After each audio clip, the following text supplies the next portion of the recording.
when I turn up the bass.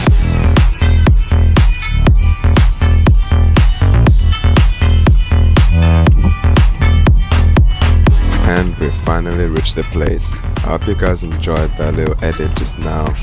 It was like a 20 something, nearly 30-minute drive to get to this place. It's in a little shady location, like in an alleyway, you know, tucked out, you know, away from people, but I guess that's where all the good stuff are. Jokes.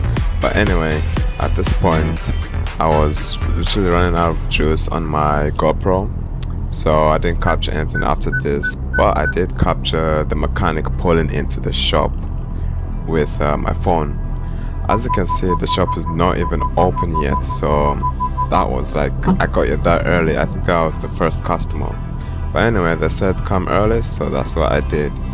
But anyway, I hope you enjoyed this B-roll, and I've just been up just now. Enjoy.